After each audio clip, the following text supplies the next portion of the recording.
la ilaha illallah wa la syarika lahu Muhammadan abduhu wa rasuluhu la nabiyya ba'da.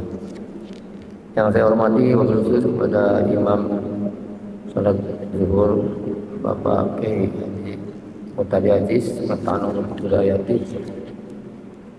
Yang saya hormati muadzin kita Bapak Al-Faram Ustaz Asep Hidayat Tanung Hidayati, para jamaah salat Zuhur sejamiah Masjid Jakarta Islam Center yang dirahmati Allah. Alhamdulillah kita bersyukur kepada Allah Subhanahu wa taala pada hari ini kita dapat bersama-sama yaitu sholat berjamaah Masjid Jakarta Islam Center dalam rangka untuk meningkatkan kualitas iman dan takwa kita kepada Allah dan melaksanakan perintahnya yaitu sholat fardhu zuhur. Pada hari ini mari kita buka pengajian kita dengan baca basmalah. Bismillahirrahmanirrahim. Maudu tema yang saya akan bahas pada kesempatan siang hari ini tentang ciri-ciri sifat Rasulullah yang harus kita contoh dalam kehidupan sehari-hari. Saya ambil dalam kitab Insaniyatul Muhammadiyah, di mana di sini jelaskan bahwa ciri-ciri sifat Rasulullah itu yang harus kita teladani. Pertama adalah semu hirfatu. Artinya kepeduliannya Rasulullah itu tinggi sekali. Sehingga dalam Al-Quran Allah berfirman, Bismillahirrahmanirrahim, wa ma arsalnaka illa rahmatan lil alamin. Tidak aku utus engkau Muhammad kecuali untuk memberikan rahmat untuk semua alam. Para mufasir menjelaskan rahmat sini adalah kasih sayang, kepedulian. Jadi Nabi Muhammad kepedulian sebagai pemimpin negara, pemimpin umat, pemimpin agama, kepeduliannya sangat tinggi. Yang harus contoh baik kita maupun siapa saja, wabil khusus kepada para pejabat kita. Pernah Rasulullah SAW karena kepedulian setiap hari sholat subuh itu Rasulullah sering keliling ke kampung-kampung bahkan ke pasar-pasar. Suatu ketika Rasulullah bertemu dengan seorang tunanetra yang di pasar, lalu disapa, dipanggil namanya, dialog, ngomong dan sebagainya. Akhirnya mereka itu berkata, yang tunanetra itu, "Bapak itu siapa? Tangannya lembut, bajunya kelihatannya wangi, badannya. Tumben siapa ini?" Dia kan nggak ngeliat, tapi Rasulullah nggak ngasih tahu bahwa itu saya Rasulullah. Lalu pulang. Kemudian besoknya lagi, ketika itu sahabat Abu Bakar menanya kepada anaknya, yaitu Rasulullah itu kalau pagi kemana? Dia ke pasar keliling pada masyarakat, ya masyarakat yang miskin, masyarakat yang lemah, ya keliling lah. Pada waktu itulah dia datang, dia juga mau mengikuti masuk ke Rasulullah. Ketemu masih buta yang tadi sama, pas salaman kok beda gitu. Abu Bakar sama Rasulullah bertanyanya bagus, suaranya indah, enak, lembut, kasih harapan, bahkan kasih ya ala kadarnya uang lah. Tidak. Nah, akhirnya pada waktu itu, kok beda ini hari ini? Yang itu namanya buta kan nggak melihat. Oh, saya ini adalah Abu Bakar. Oh, Bakar. Itu yang kemarin itu lembut, suaranya indah, katanya siapa ya? Itu Muhammad, Nabi Muhammad. Kaget dia. Kaget, gak taunya yang nyapa dia itu, yang pertama itu Nabi Muhammad. Disitulah kepedulian seorang pemimpin, bahkan seorang nabi yang luar biasa. Setiap hari nggak ada seperti kayak kita, pejabat-pejabat kita, para kiai-kiai Pak Kiai Ajis tadi, ada nggak kira-kiranya kiai kita yang ke pasar-pasar kayak gitu? Dan datang Rasul ke pasar-pasar tuh nyelamin, tapi bawa duit juga kayak Deddy Mulyadi gitu. Kalau sini Deddy Mulyadi itu keliling gitu. Saya lihat dari DPR yang ada itu nggak pernah ada ya ke apa namanya ke pasar-pasar gitu untuk datang. Padahal dia duduk di sana karena dari kita ya suaranya dulu ngemis ke kita, sekarang lupa udah suara. Bahkan penyakit rakyat bahkan. Nah itulah contoh yang luar biasa, kita bisa belum contoh. Sehingga Nabi Musa sendiri bertanya dia. Nah yang kedua sekarang, kita langsung singkat aja dah. Yang kedua sifat Rasul yang harus kita tiru adalah ar-rahmatul mujatuh. Senjatanya Rasulullah kasih sayang. Sayang bukan hanya kepada orang muslim saja, kepada non muslim juga dihormati. Tidak pernah menyakiti orang yang beda agama. Siapapun orangnya, sampai anak-anak waktu hari raya Idul Fitri nangis, disapa, di dekat, dipeluk, kamu siapa? Saya adalah yatim piatu yang punya bapak ibu.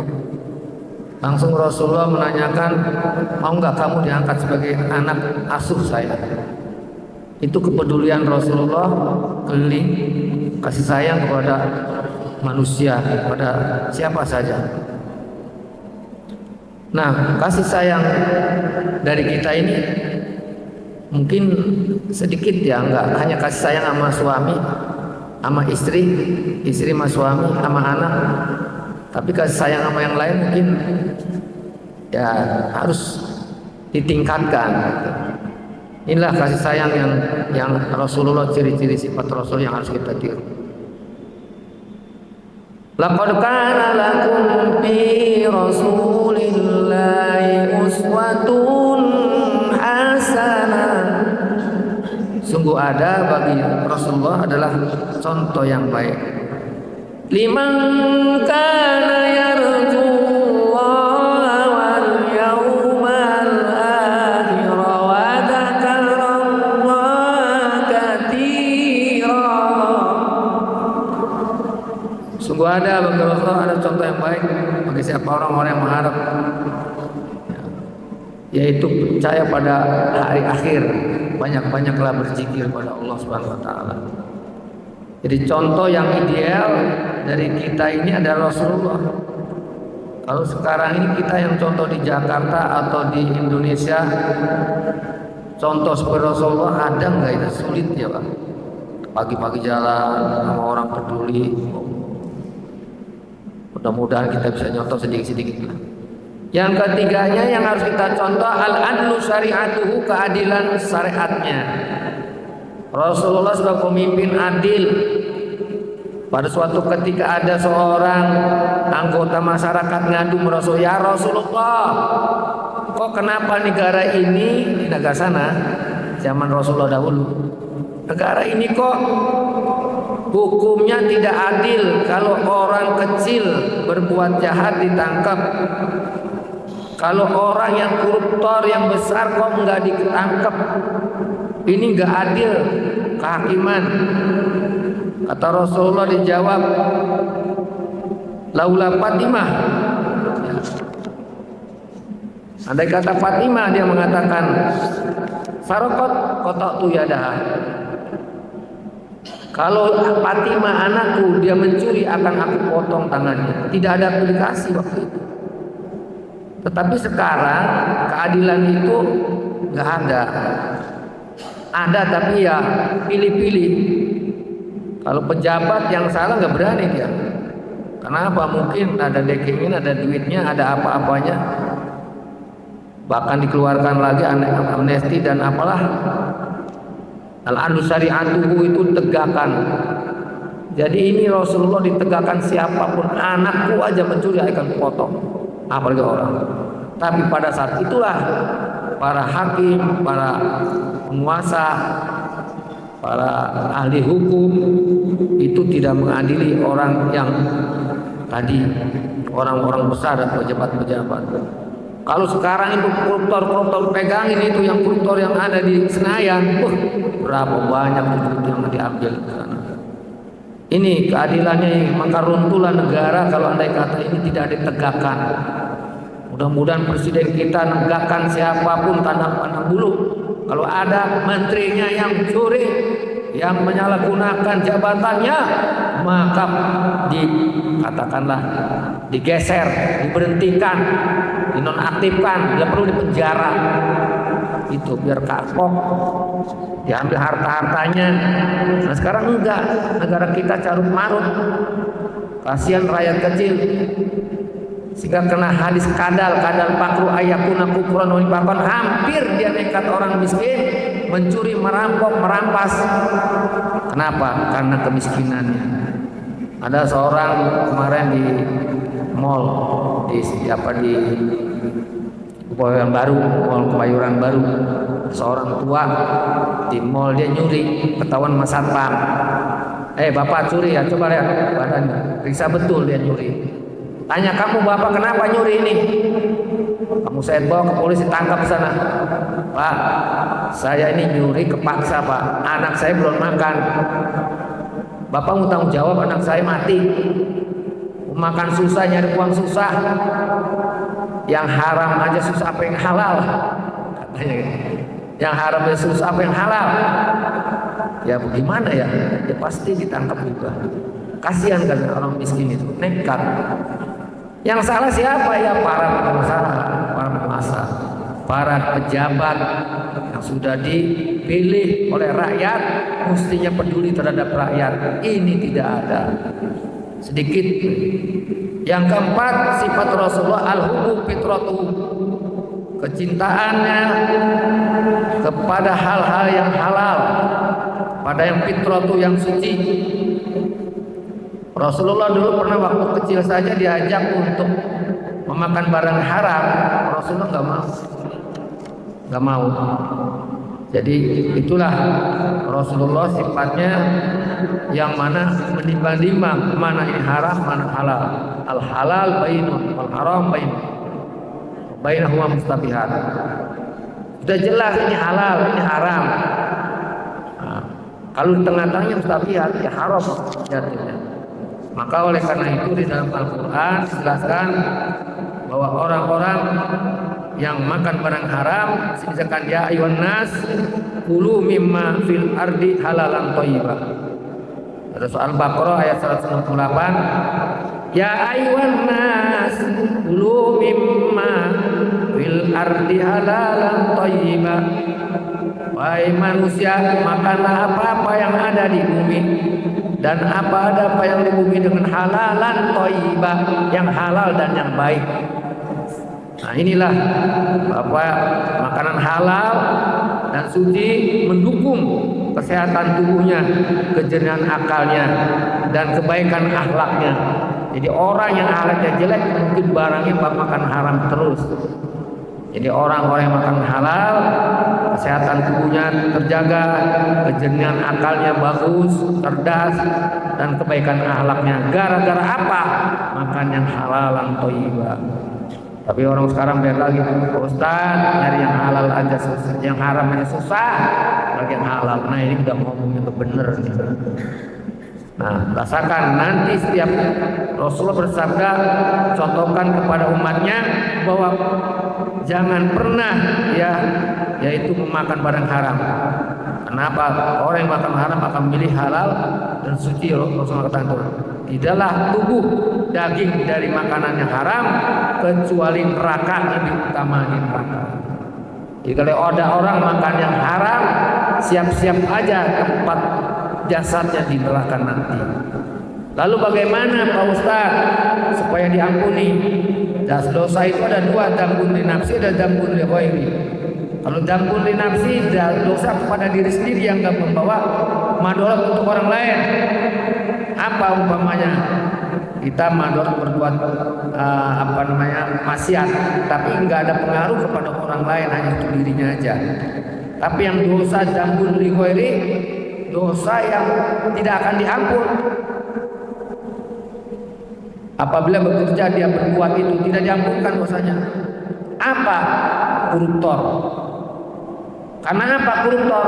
Itu pejabat-pejabat yang ada DPR dan menteri-menteri yang ada itu, ketika dia koruptor makan uang rakyat yang tidak halal, yang haram maksudnya, maka dia kalau andai kata tidak diminta maaf, tidak dikasih lagi, diulangi lagi, sampai kiamat gak akan diampuni dosanya.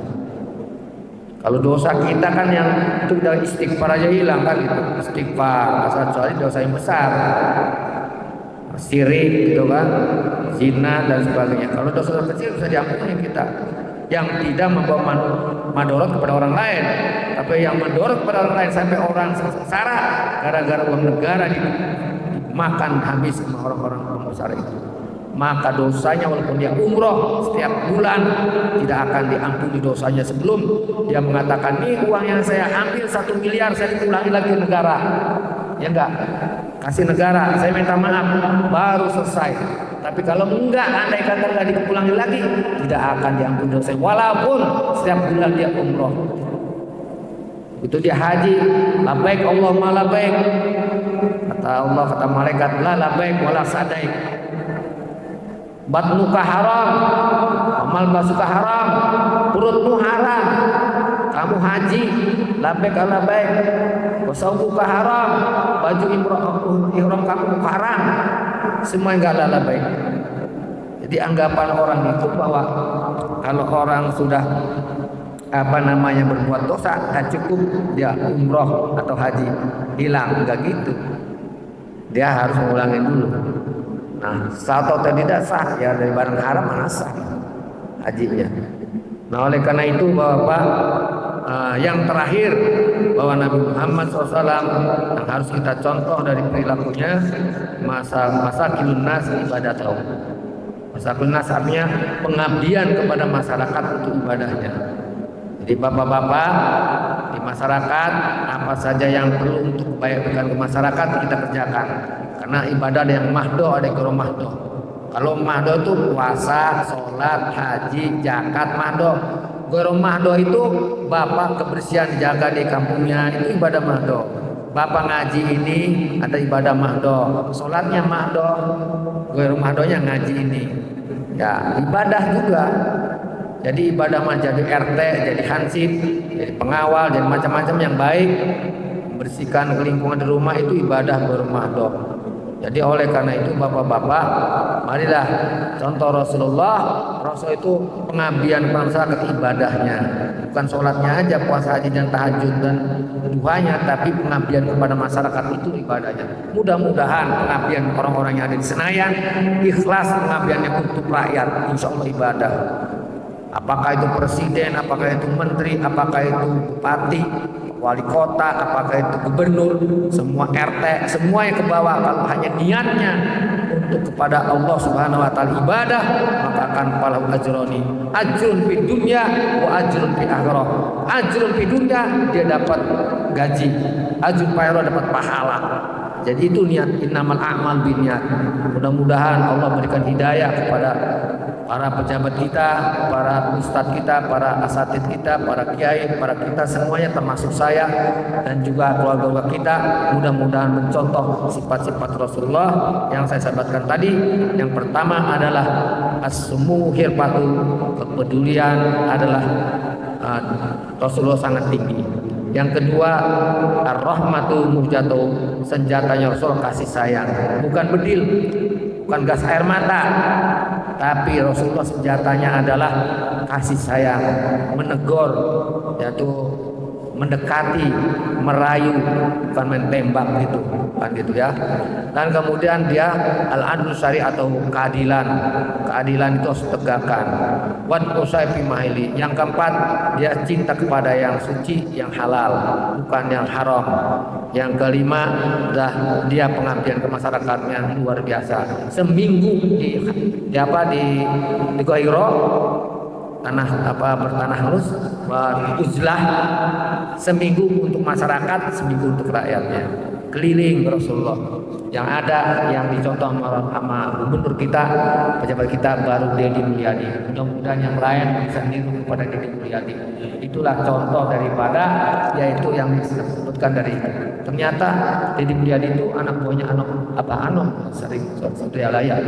Luar biasa. Mudah-mudahan para gubernur yang ada, para lurah-lurah, para camat-camat dan yang lain, begitulah kelakuannya Rasulullah diterapkan di masyarakat. Demikian saya kurang berminta maaf. Wallahu muwaffiq wa muthariq. Sebelum kita tutup, kita doa sallallahu alaihi wasallam syakirin. Sampai wa fi ni'ama wa ikram majidah. Ya Rabbana wa lakal hamdu wa lakal syukru min fadlil zalal wal iftari. Allahumma zidna ilman nafi'ah warzuqna halalan thayyiban mubarakah. Allahumma iftah lana futuhal arifin wa ibdal musallin wa amal malaikah wal muqarrabin. Allahumma a'in samin. Allahumma barik lana. Allahumma balikna siratan ila Makkahal Mukarramah wal Madinatul Munawwarah haji wal umrah wa jamat taklim zuhur Masjid Jakarta Islamic Center di hadzal yaum. Ya Allah, mudah-mudahan yang ngaji hari ini diberikan rezeki oleh Allah, dimudahkan untuk berangkat haji ke tanah suci tahun yang akan datang. Allahumma ij'alna wa auladana min ahli ilmi wa khair wal Qur'an wal ibadah, ij'alna wa yusallu khair. Jadikan anak-anak kami anak yang soleh solehah, yang taat kepada Allah dan Rasulnya, rajin ibadahnya, rajin baca Qur'annya. Mudah menjadi subhanul yaum wal jalwat. Mudah masa kini pemimpin di masa datang. Rabbana atina fid dunya hasanah fil akhirati hasanah wa qina adzaban wa adkhilna jannata ma'al abrar. Ya aziz ya ghaffar ya rabbal alamin. Sallallahu alaihi wasallam Muhammadin subhana rabbika rabbil izzati amma yasifun. Salamun alhamdulillahi rabbil alamin. Taqabbal ya karim. Assalamualaikum warahmatullahi wabarakatuh.